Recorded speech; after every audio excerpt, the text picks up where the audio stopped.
Oh, Camille, on a un problème, on a un problème, on a un problème, on a un problème, on a un problème, on a parce que Camille, on a un problème, non, bon, soit là. Ah, bah, tu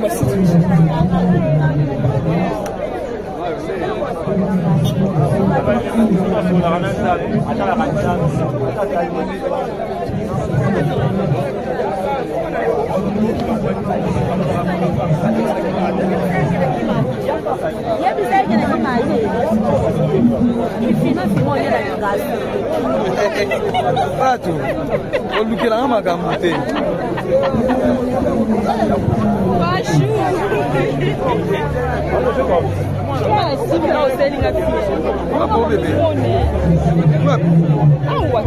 C'est beaucoup quand tu le baki bakomede bazali tout tout na moko to moni papa ibuto al bagabosolo o ba tbalo bagaki akosaka na ebi na hotel ibuto bonjour. Ouais, bonjour. Boni. Qui les a fait nini kasi? Mais to kufeli ah OK, on fait litiko mais non, voilà qui vient de kufeli litiko mais to yo mikibi ezati to tali pe ko na des autres ezali famille ba boyi to ba kontinye mais la hérité ah ouais parce que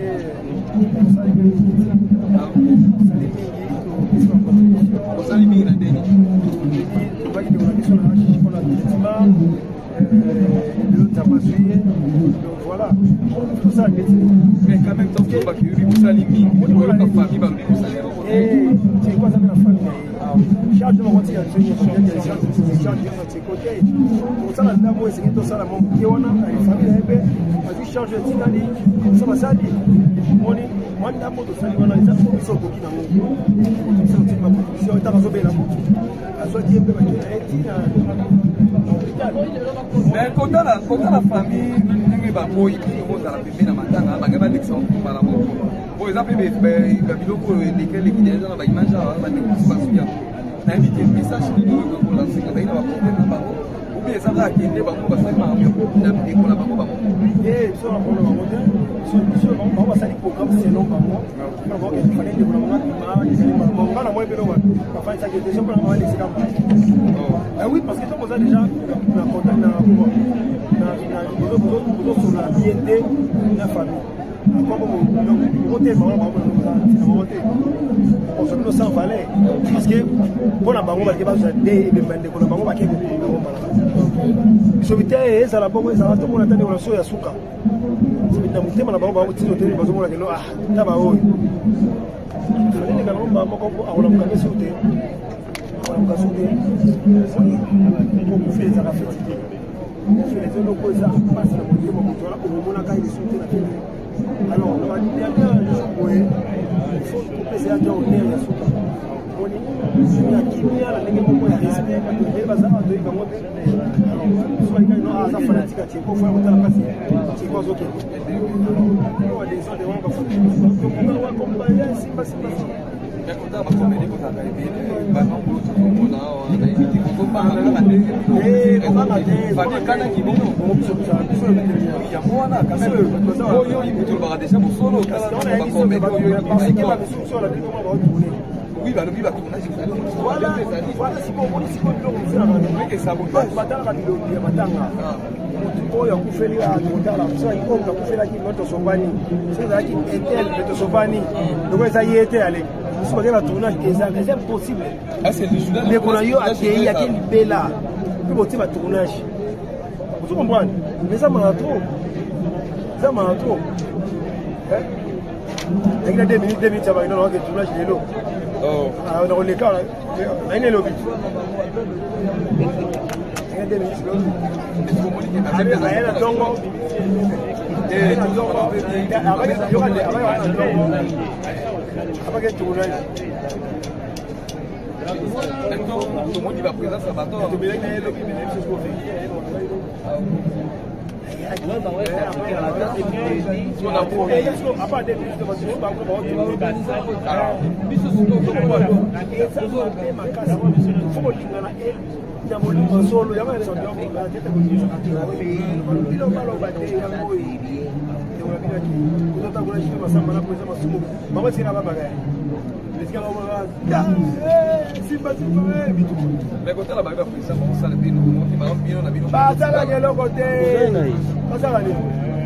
Merci beaucoup, en tout cas, on doit ah, c'est qui va commettre au canisa.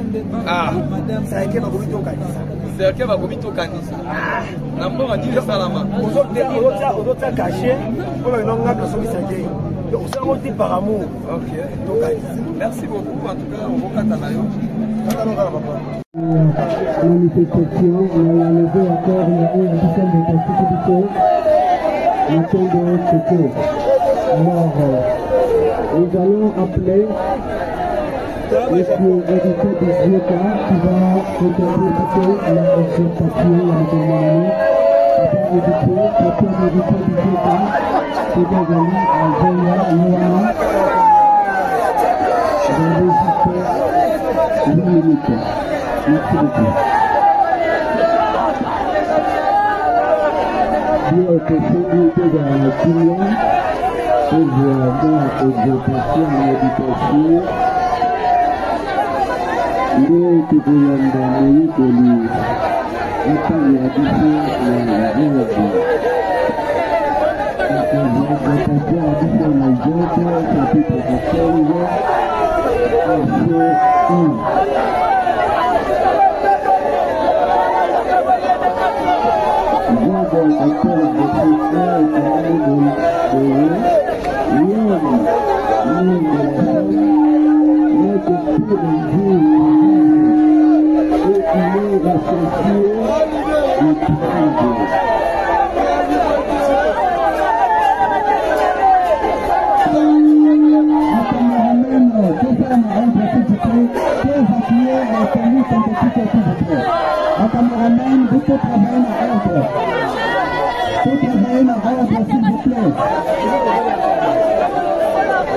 Évacuer la tenue de synthétique. Faut respecter, s'il vous plaît.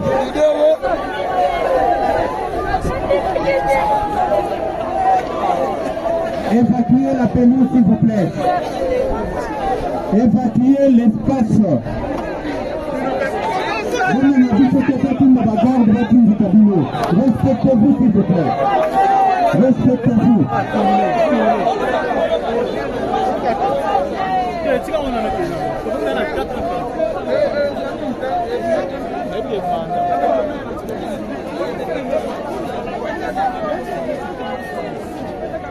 Tous à nos panzis encore, vous allez faire gagner du temps pour rien.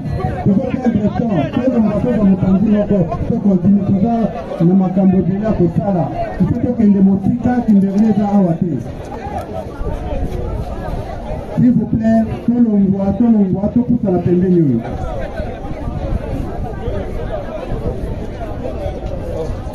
Attends, ça va.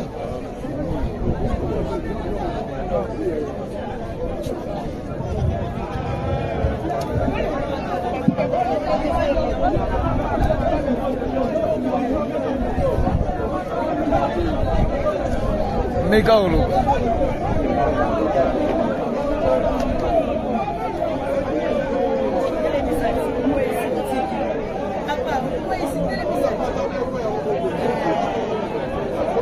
Bientôt garder silence, s'il vous plaît.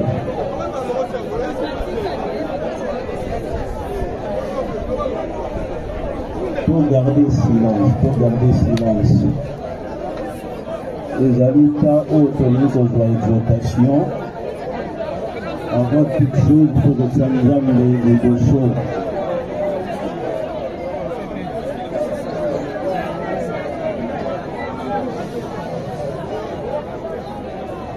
Pour le dire, exhortation à Bisso, pour Job, chapitre 14, verset 1. Et comment Boye en français, l'homme né de la femme n'a que peu de jours à vivre et il est rassasié des troubles. tobondeli merci Seigneur na oyo osi kosala ezali liloba na yo loba uta ebandeli otauta na mabele mpe ya kozonga na mabele nde ekokisami na moko kati na ndeko na biso yambo tozwi ntango oyo po ete toyoka liloba na yo tosengi présence na yo ezala na esika oyo otambolisa biso na manso nyonso ebanda malamu mpe esika malamu tobondeli bongo na nkombo na yo mosantu amen. Ye toyoki liloba na Nzambe elobi moto nyonso abotami na mwasi azali na mikolo mokuse awa na se na mokili mpe bomoi na ye ezali ya pasi na mokili. Alors ezali liloba na Nzambe ndenge biso nyonso tozali awa moto nyonso abotami na mwasi c'est-à-dire azali na limite oyo Nzambe atia na bomoi na ye moko te akoki kozala éternellement na mokili. Limite ezali na moto nyonso abotami me bomoi na ye ezali na ntango moke na mokili, c'est-à-dire akofine kozonga na mabele esika oyo awutaki na mabele. Ndenge Nzambe asala moto na mabele na mputulu kombo na ye ezali mpe kozonga na putulu. Nde yango nde esali ete tosangana na esika oyo tomoni moko azalaki cher kati na biso. Me lokola azali moto ndenge toyoki moto nyonso azali na limite na ye. Alors ye limite na ye ekoki Nzambe asali oyo eza mokano na ye lelo tozali kolela ye. Mais liloba oyo ezali mpo na biso nde tozali na bomoi. Ce qui est important na biso bato ya koyebaka tanki ozali na mokili il faut kotia yango na makanisi na yo ozali na temps mokuse. Bomoi na yo ezali na limite, c'est-à-dire moko na moko aluka kobongisa nzela na ye na etamboli na ye na bizaleli na ye luka nyonso ezala malamu parce que oza na temps moke ya kovivre na mokili. Tango Nzambe akobianga yo omona bokonzi to nkembo na Nzambe. Ezali nango na ntina moko te kotia lolendo na mokili. Ezali nango na ntina moko te ya kosala mabe na mokili. Ezali nango na ntina moko te ya kopesa ndeko na yo pasi to ya kosala ndeko na yo mabe. Parce que ndenge ye azali na limite, yo po zali na limite. Ndenge outaki na mabele okozonga pe na mabele. Mais ce qui est important bongisa nzela na yo ezala malamu de façon que yo pe soki ngonga na ekoki okota na bokonzi ya likolo to oto bengi lola na Nzambe lola na Yahweh. C'est ça qui est important. Donc totambusa makanisité oto sengeli kotia na mémoire na biso moto azali na limite na ye na mokili. Ezali loba o Nzambe aloba uta ebandeli. Mais ce qui est important moto na moto aluka kobongisa nzela na ye ezala malamu de façon que ngonga na ye pe soki ekoki azala na position ya malamu kuna akokende. Ezala ngo na ntina te ya kosala mabe na mokili oyo toyoki amen. Merci. Est-ce qu'on peut applaudir pour la parole de Dieu qui nous a été exhortée par le pasteur héritier? Et là, nous continuons. Nous appelons la famille pour l'oraison funèbre. La famille ici, on a envoyé une nièce, la nièce de l'illustre disparu, Gladys. L'oraison funèbre qui sera ici dit par mademoiselle Gladys. Gladys.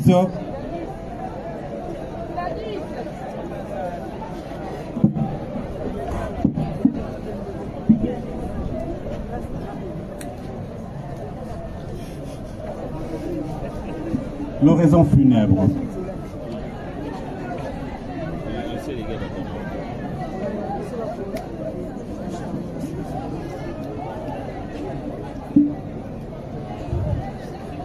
déjà par ton savoir-être, savoir-faire et savoir-faire faire.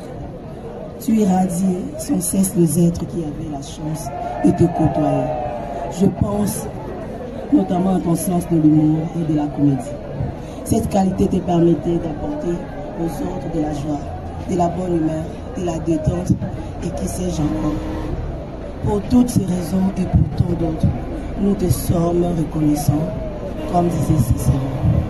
Ta famille, tes amis, tes connaissances, tous ceux qui ont fait avec toi ces périodes, dans ces lieux de la vie.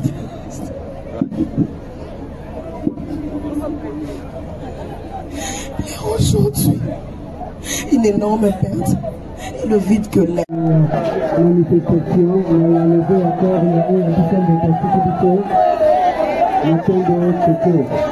Alors, nous allons appeler M. Héritier des Zioka qui va contribuer à la exhortation à la demande. Héritier des Zioka, qui va aller à Zoya, Noana. Je vais résister 8 minutes. Merci beaucoup. Bien que sécurité dans la client, et vraiment exhortation et méditation, il est que vous l'endamez que lui, étant réalisé la réalité. Donc, l'exhortation a dit sur les autres, chapitre 14, verset 1.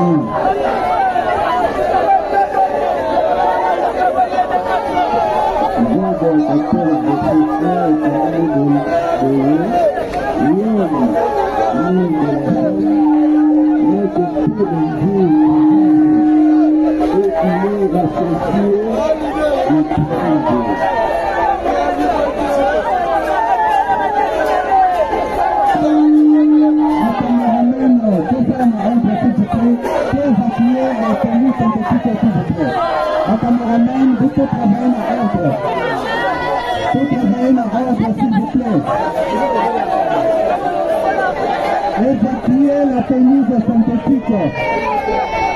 Faut respecter, s'il vous plaît.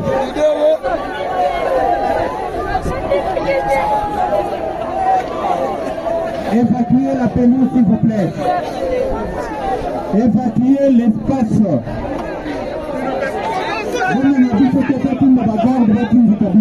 Respectez-vous, s'il vous plaît. Respectez-vous.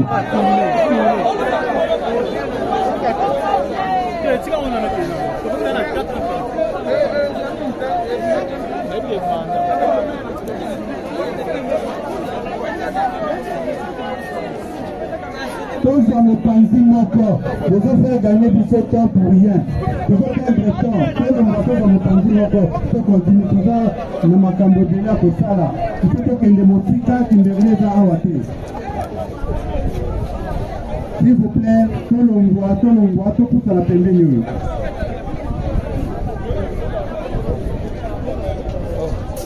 Attends, ça va.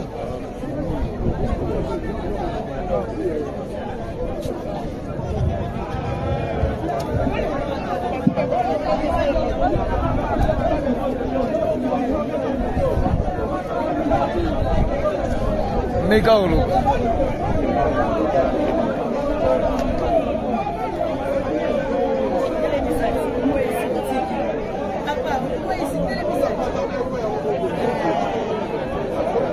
Il faut garder silence, s'il vous plaît.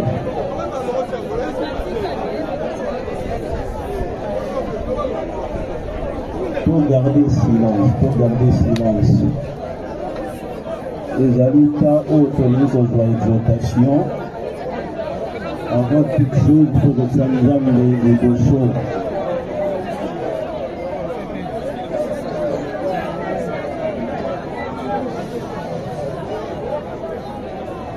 Tolobi exhortation à Biso pour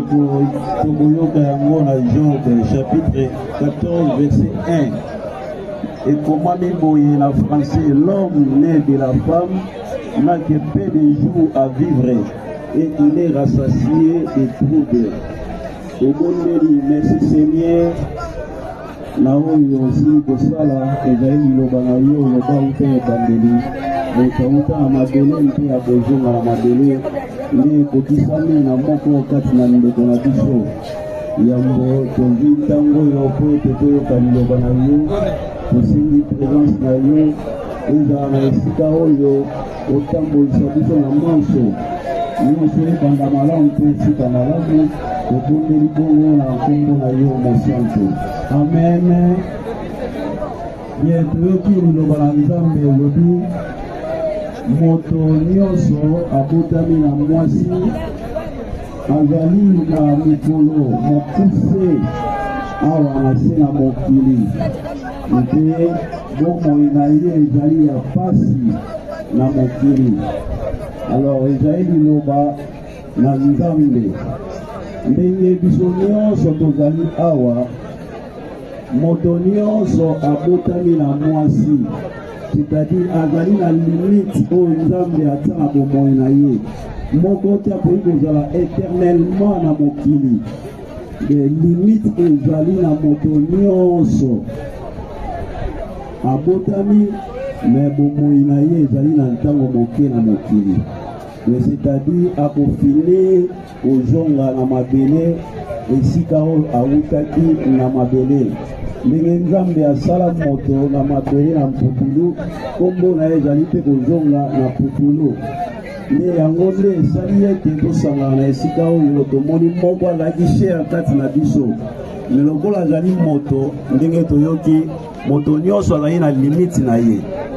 Alors ye limite na ye ekoki Nzambe asali oyo eza mokano na ye, lelo tozali kolela ye. Mais liloba oyo ezali mpo na biso nde tozali na bomoi. Ce qui est important na biso bato ya koyebaka tanki ozali na mokili, il faut kotia yango na makanisi na yo ozali na temps mokuse. Bomoi na yo ezali na limite, c'est-à-dire moko na moko aluka kobongisa nzela na ye na etamboli na ye na bizaleli na ye luka nyonso ezala malamu parce que oza na temps moke ya kovivre na mokili. Tango Nzambe akobianga yo omona bokonzi to nkembo na Nzambe. Ezali nango na ntina moko te kotia lolendo na mokili. Ezali nango na ntina moko te ya kosala mabe na mokili. Ezali nango na ntina moko te ya kopesa ndeko na yo pasi to ya kosala ndeko na yo mabe. Parce que ndenge ye azali na limite, yo po ozali na limite. Ndenge outaki na mabele okozonga pe na mabele. Mais ce qui est important, bongisa nzela na yo ezala malamu de façon que yo pe soki ngonga na ekoki okota na bokonzi ya likolo to o to bengi lola na Nzambe, lola na Yahweh. C'est ça qui est important. Donc totambusa makanisite o to sengeli kotia na mémoire na biso moto azali na limite na ye na mokili. Ezaeli loba o Nzambe aloba uta ebandeli. Mais ce qui est important, moto na moto aluka kobongisa nzela na ye ezala malamu de façon que ngonga na ye pe soki ekoki azala na position ya malamu kuna akokende. Ezala ngo na ntina te ya kosala mabe na mokili oyo. Toyoki Amen. Merci. Est-ce qu'on peut applaudir pour la parole de Dieu qui nous a été exhortée par le pasteur héritier? Et là, nous continuons. Nous appelons la famille pour l'oraison funèbre. La famille ici, on a envoyé une nièce, la nièce de l'illustre disparu, Gladys. L'oraison funèbre qui sera ici dit par mademoiselle Gladys. Gladys.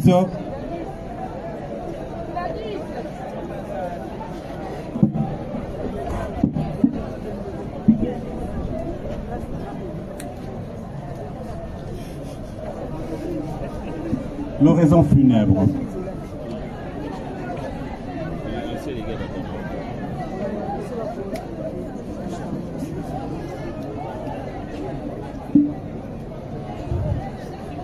seras honte par ton savoir-être, savoir-faire et savoir-faire faire. Tu irradies sans cesse les êtres qui avaient la chance de te côtoyer. Je pense notamment à ton sens de l'humour et de la comédie.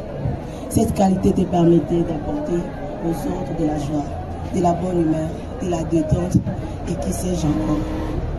Pour toutes ces raisons et pour tant d'autres, nous te sommes reconnaissants, comme disait Cicéron. Ta famille, tes amis, tes connaissances, tous ces qui ont fait avec toi ces périodes, dans ces lieux de la vie.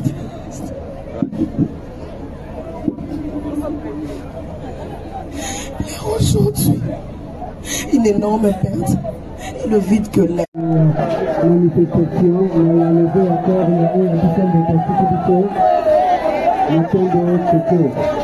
Alors, nous allons appeler le héritier des Dieuta qui va interpréter la exhortation à l'autonomie. Après héritier, premier héritier des Dieuta, qui va aller à Zoya, Noana. Je vais résister une minute. Merci beaucoup. Dieu est possibilité dans la prière, et vraiment exhortation, méditation. Il est que vous l'endamez pour lui. Attends, il a dit la vérité. L'exhortation a dit sur les autres, chapitre 14, verset 1.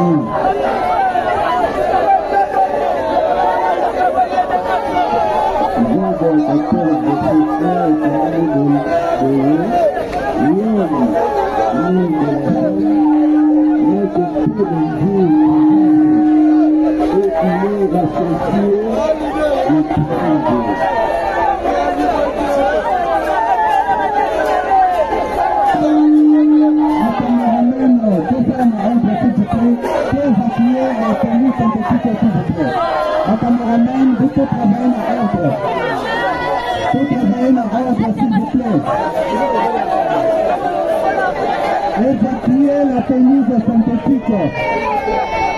Faut respecter, s'il vous plaît.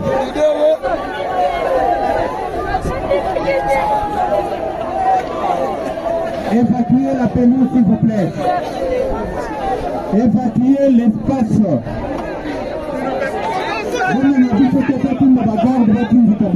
Respectez-vous, s'il vous plaît. Respectez-vous.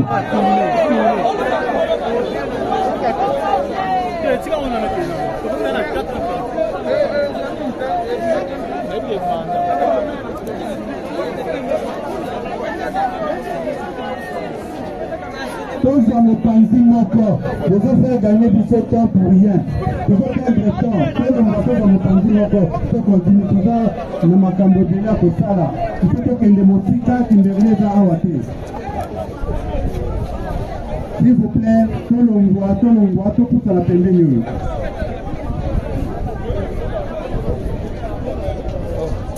Attends, ça va.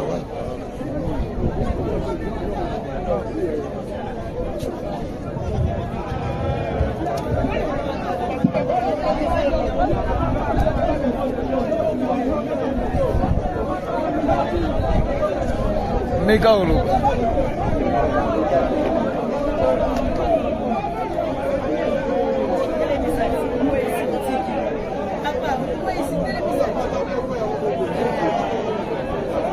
Bientôt garder silence, s'il vous plaît.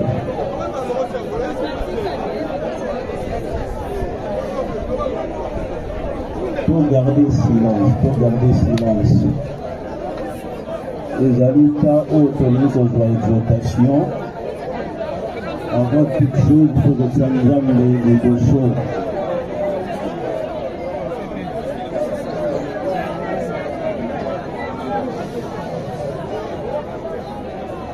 Tolodi exhortation à Biso pour Job, chapitre 14, verset 1.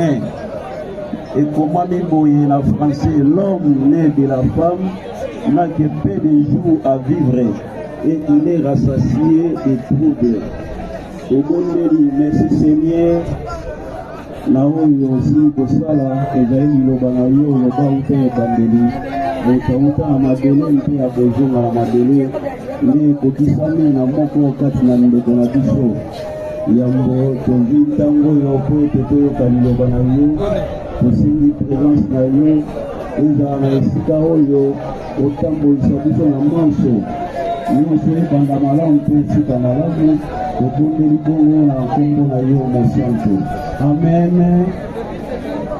Bien toyoki liloba na Nzambe elobi moto nyonso abotami na mwasi azali na mikolo mokuse awa na se na mokili mpe bomoi na ye ezali ya pasi na mokili.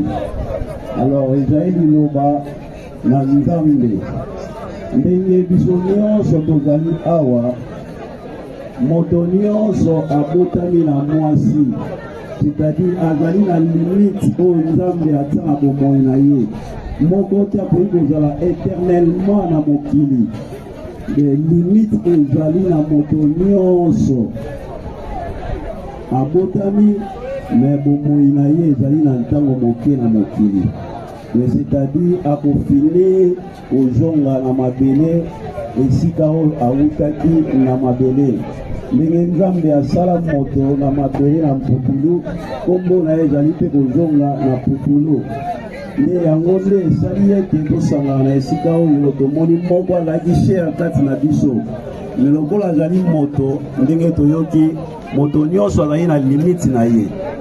Alors ye limite na ye ekoki Nzambe asali oyo eza mokano na ye lelo tozali kolela ye me liloba oyo ezali mpo na biso nde tozali na bomoi.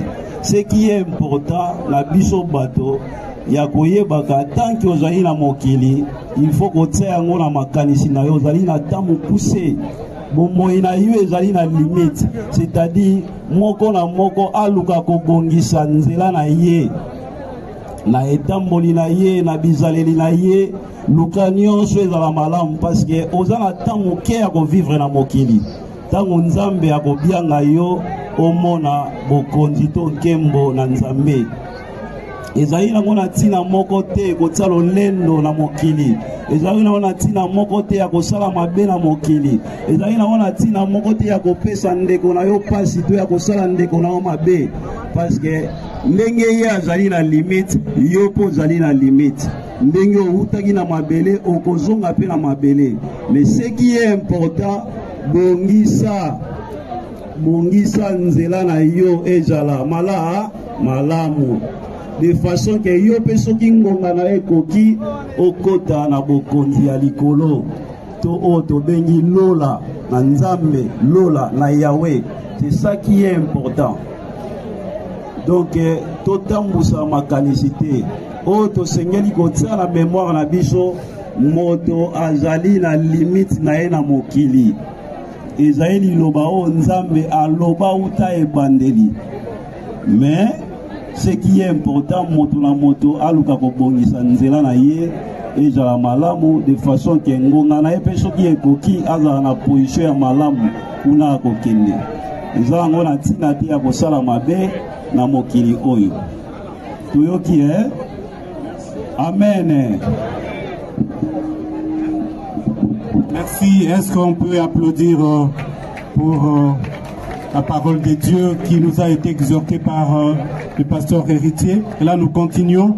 Nous appelons la famille pour l'oraison funèbre. La famille ici, on a envoyé une nièce, la nièce de l'illustre disparu, Gladys. L'oraison funèbre qui sera ici dit par mademoiselle Gladys. Gladys.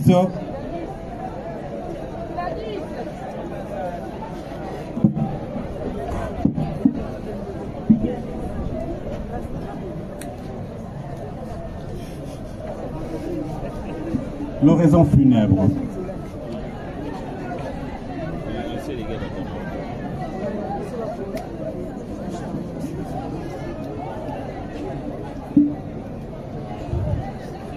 cher oncle, par ton savoir-être, savoir-faire et savoir-faire faire, tu irradiais sans cesse les êtres qui avaient la chance de te côtoyer. Je pense notamment à ton sens de l'humour et de la comédie. Cette qualité te permettait d'apporter aux autres de la joie, de la bonne humeur, de la détente et qui sais-je encore. Pour toutes ces raisons et pour tant d'autres, nous te sommes reconnaissants, comme disait Cicéron. Ta famille, tes amis, tes connaissances, tous ces qui ont fait avec toi ces périodes, dans ces lieux de la vie.